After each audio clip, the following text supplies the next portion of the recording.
बिस्मिल्लाहिर्रहमानिर्रहीम। अस्सलाम वालेकुम दोस्तों, दी एक्सपर्ट्स टेक्निकल में आप सब दोस्तों को खुशामदीद।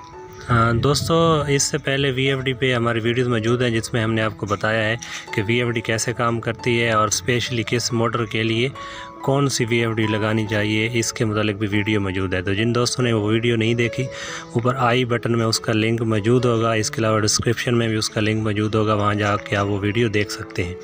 तो आज की वीडियो में हम आपको बताएँगे कि वीएफडी के पैरामीटर की सेटिंग कैसे की जाती है। आपको पता होगा कि जब हम वीएफडी नहीं लेते हैं तो वो फैक्ट्री सेटिंग पे होती है, यानी डिफ़ॉल्ट सेटिंग पे होती है। तो उसकी कुछ सेटिंग को चेंज करना पड़ता है अकॉर्डिंग टू योर मोटर। आप जो मोटर लगा रहे हैं उसके मुताबिक उसकी सेटिंग करनी पड़ती है, तभी आपकी वीएफडी प्रॉपर काम करती है। अगर आप उसकी सेटिंग नहीं करते तो या तो आपकी मोटर ख़राब हो जाएगी या चलेगी नहीं। तो बहुत से दोस्तों ने मुझे कहा था, कमेंट्स भी किए थे, व्हाट्सएप पे भी कहा था कि सर आप इसके मुतालिक वीडियो बनाएं, लेकिन मैं इस वेट में था कि कोई नया सिस्टम आए जहां पे बिल्कुल नई वीएफडी में लगाऊं और आपको वहां पे दिखाऊं कि इसकी कैसे हम सेटिंग करेंगे।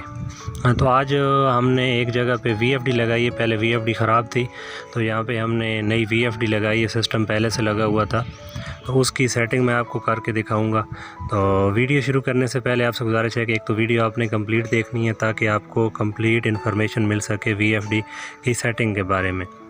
और दूसरी बात कि जिन दोस्तों ने अभी तक हमारे चैनल को सब्सक्राइब नहीं किया, चैनल को सब्सक्राइब कर दें और साथ में मौजूद बेल आइकन को ज़रूर प्रेस करें। तो चले दोस्तों, आज की वीडियो स्टार्ट करते हैं। जी दोस्तों, ये हमारे पास सिस्टम पहले से लगा हुआ था, लेकिन यहाँ पे वीएफडी प्रॉब्लम कर गई थी, तो हमने यहाँ आके एक नई वीएफडी लगाई है और अभी इसकी सेटिंग करेंगे और आपको चला के दिखाएंगे। तो वीएफडी की सेटिंग के बारे में और उसके पैरामीटर की सेटिंग के बारे में बताने से पहले आपको वीएफडी के जो कीपैड पे बटन लगे हुए होते हैं उनके मुतालिक मैं आपको थोड़ा सा ब्रीफ कर देता हूँ। तो ये सबसे जो लेफ़्ट पे लगा हुआ है इसको प्रोग्राम का बटन बोलते हैं, और ये जो अप डाउन मैं कर रहा हूँ जहाँ से, इसको अप डाउन एरो बोलते हैं। और ये राइट साइड पे जो ऊपर है इसको जो है इंटर वाला बटन बोलते हैं, और ये इंटर वाले के नीचे ये वाला जो बटन है इसको शिफ्ट वाला बटन बोलते हैं। तो ये जो चार बटन है मेन, इनको आपने याद करना है, program, up down arrow, enter और शिफ्ट। तो अभी मैं आपको बताता हूँ कि जब आपके पास कोई वीएफडी आती है तो उसकी सेटिंग कैसे की जाती है। तो दोस्तों, सबसे पहले आपने दबाना है ये प्रोग्राम वाला बटन। उसके बाद अप डाउन एरो से आपने जाना है P2 में। ये आप देख रहे हैं P2 3 4 मैं अप डाउन कर रहा हूँ, तो आपने P2 में जाके इंटर करना है। इंटर के बाद P2 0 0 फिर इंटर कर देना है, और यहाँ पे ये फिर इंटर, और इसके बाद P2 0 1 में इंटर करना है। ये P2 0 1 जो है यहाँ पे हर इन्वर्टर के मॉडल के हिसाब से वैल्यू होती है। तो ये जो इन्वर्टर है इसका जो मॉडल है वो 7.5 to 11 kV है, यानी इसकी मिनिमम पावर 7.5 है, मैक्सिमम 11 है। तो यहाँ पे इसकी मिनिमम वैल्यू लिखी होती है। इसकी जगह पे आपने लिखनी है मोटर की टोटल पावर, कि आपकी मोटर कितनी पावर की है। तो मोटर की पावर कैलकुलेट करने के लिए पहले भी मैंने एक वीडियो बनाई है, अभी भी आपको बता देता हूँ।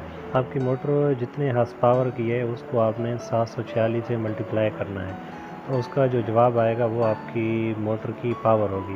तो यहाँ पे हम जो मोटर यूज़ कर रहे हैं ये 7.5 HP की है, तो इसको जब 746 से मल्टीप्लाई करेंगे तो इसका जवाब आएगा 5.5 किलोवाट। तो यहाँ पे आपने 5.5 लिखना है, यानी आपकी मोटर की जो टोटल पावर है किलोवाट में वो यहाँ पे आपने लिखनी है। तो यहाँ पे शिफ्ट वाले बटन को आपने यूज़ करना है लेफ़्ट टू राइट हिस्सों में मूव करने के लिए, जो दाएं से बाएं आपके डिजिट हैं उनमें मूव करने के लिए, और अप डाउन एरो से आपने डिजिट की वैल्यू चेंज करनी है। तो ये अप डाउन एरो से हम इसकी वैल्यू चेंज कर दी 5.5। तो अभी नेक्स्ट फंक्शन में जाना है, फिर एंटर दबाना है, P2 0 2 आ जाएगा, यहाँ एंटर करना है। तो ये 50 हर्ट्ज़ लिखा हुआ है। तो ये P2 0 2 जो है ये मोटर की रेटेड फ्रीक्वेंसी होती है। तो ये ऑलरेडी इन्वर्टर की जो है बाय डिफ़ॉल्ट में भी 50 ही सेव होती है। तो उसके अलावा जो आपने मोटर यूज़ करनी है वो फ्रीक्वेंसी आपने लिखनी होती है। तो चूँकि हमने जो मोटर यूज़ करनी है उसकी भी फ्रीक्वेंसी 50 होती है, इसलिए उसको हम चेंज नहीं करते। इसके बाद फिर आपने ऊपर वाला बटन दबाना है इंटर का। जब इंटर दबाएंगे नेक्स्ट मेनू आएगा P2 0 3। P203 में फिर एंटर करना है, तो यहाँ पे लिखा हुआ होगा 1440 1440। तो ये मोटर के RPM होते हैं। P203 जो है ये है मोटर के RPM, जैसा कि आपको नज़र आ रहे हैं। तो ये बाय डिफ़ॉल्ट यहाँ पे 1440 लिखे होते हैं। तो जो हम यहाँ पे मोटर यूज़ कर रहे हैं इसके भी RPM 1440 हैं। कुछ मोटरें जो है 2800 चक्कर में आती हैं, तो अगर आपकी मोटर 2800 RPM की है तो आपने ये चेंज करने हैं। और अगर आपकी मोटर जो है 1400 RPM है या 1440 की है तो आप इसको चेंज नहीं करेंगे। क्योंकि हमारी मोटर 1440 RPM वाली है, तो इसलिए इसको P203 जो है इसको हम चेंज नहीं करेंगे। इसके बाद फिर आपने इंटर का बटन दबाना है। नेक्स्ट मेन्यू आएगा P204। P204 जो है मोटर के रेटेड वोल्टेज होते हैं। तो ये इन्वर्टर टू इन्वर्टर डिफ़र होते हैं बाय डिफ़ॉल्ट।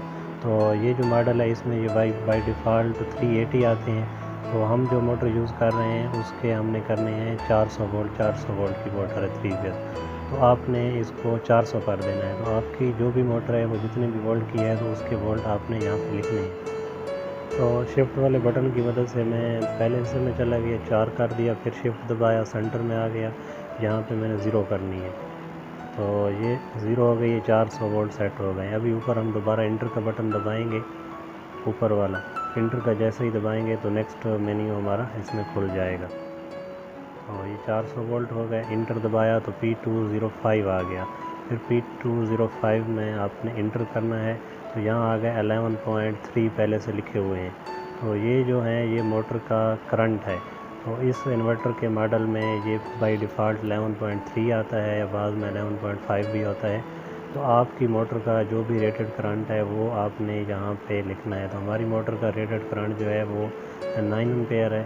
तो आपने इसको 9.0 कर देना है, 0.9 नहीं करना, 9.0 करना है।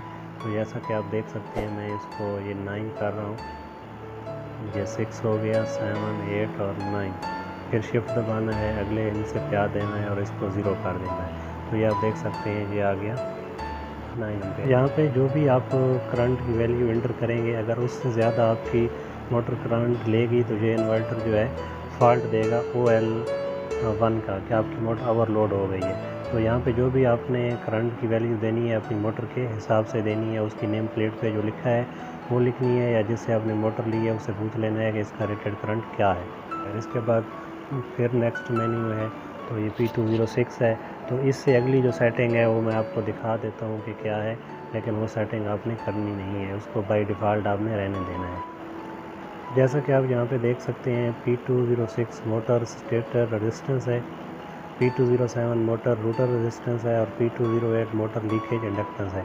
तो ये जो है इसकी मोटर की मैन्युफैक्चरिंग के वक्त चेक की जाती हैं। तो इनको जो है आपने छोड़ देना है, बाय डिफ़ॉल्ट जो भी सेटिंग है आपने वो रखनी है। तो इसके बाद आपने फिर प्रोग्राम का बटन दबाना है और मेन मेन्यू में वापस आ जाना है। और मेन मेन्यू में फिर अप डाउन एरो की मदद से आपने जाना है PB में। ये आप देख सकते हैं PB में आपने इंटर कर देना है। तो यहाँ पे आएगा PB00। PB00 में इंटर किया तो ये 1 आ गया, इसको आपने नहीं छेड़ना। फिर दोबारा इंटर दबा देना है, PB01 आ जाएगा, इसमें भी ये 1 लिखा हुआ है, इसको भी कुछ नहीं कहना। फिर दोबारा इंटर, फिर PB02 आ जाएगा, इसमें भी आपने इंटर करना है। यहाँ पे 2 लिखा हुआ है, इसको भी आपने चेंजिंग नहीं करनी। फिर आपने इंटर दबाना है और ये आ जाएगा PB03। इस PB03 में आपने इंटर करना है, यहाँ पे 100 लिखा हुआ है। तो इस 100 को भी आपने कुछ नहीं कहना। फिर आपने दोबारा से इंटर दबा के नेक्स्ट मेन्यू में चले जाना है। तो ये नेक्स्ट मेन्यू आ जाएगा PB04। PB04 में आपने इंटर करना है और यहाँ पे लिखा हुआ है 80.0। तो 80.0 को आपने करना है 95, ठीक है। तो ये आप देख सकते हैं PB04 में 80 है और इसको भी मैं कर रहा हूँ 90.5। ये 9 आ गया और यहाँ पे आपने 5 कर देना है। तो ये 95.0 आपने कर देना है। 95.0 हो गया है। फिर आपने इंटर दबाना है, नेक्स्ट मेन्यू आ जाएगा PB05। तो PB05 में फिर आपने इंटर करना है, तो यहाँ आ जाएगा 00.00। तो इसने को आपने करना है 20.0। तो ये हो गया 20.0। ये 22 है, 20 नहीं है, 20.0 है। फिर इंटर किया और PB06 आ गया। ये PB06 को भी आपने कुछ नहीं कहना, फिर PB07 आ जाएगा और यहाँ पे है 120, तो 120 को आपने कर देना है 130। तो ये आप देख रहे हैं ये 130 हो गया। फिर आपने इंटर करना है PB08 आ जाएगा। इससे के अलावा आपने कोई सेटिंग चेंज नहीं करनी, आपने प्रोग्राम का बटन दबाना है और मेन मेन्यू में आ जाना है, फिर प्रोग्राम दबाना है, तो ये आपका मेन आ जाएगा। तो यहाँ पे आपने फिर स्टार्ट करना है तो आपकी मोटर चल जाएगी। तो इसके बाद जो है मोटर अगर उल्टी घूम रही है तो उसके मुतालिक भी मैं आपको समझाऊंगा, लेकिन अभी वीडियो बहुत ज़्यादा लंबी हो जाएगी। फिर दोस्त कहते हैं कि आप वीडियो बहुत ज़्यादा लंबी बनाते हैं। तो इस वीडियो में मेरा मेन पर्पज़ यही था कि आपको समझा सकूं कि इसकी सेटिंग कैसे की जाती है। तो ये इसकी मेन सेटिंग थी जिनको करना ज़रूरी होता है, इसके बगैर आपकी मोटर नहीं चल सकती। तो इसके अलावा इसके फ़ाल्ट्स के मुतालिक इसके फ़ाल्ट आते हैं वो कैसे ट्रेस होते हैं, या इसके जो बाकी मेन्यू हैं उनका क्या फ़ायदा है और उनमें से क्या क्या चीज़ हम चेंज कर सकते हैं, इस सब की मालूमात आपको दी जाएगी, लेकिन आइंदा आने वाली वीडियो में। तो उम्मीद करते हैं आपको आज की हमारी वीडियो अच्छी लगी होगी और बहुत जल्द एक नई वीडियो के साथ आपके पास दोबारा हाजिर होंगे। तब तक के लिए इजाज़त दीजिए। अल्लाह हाफ़िज़।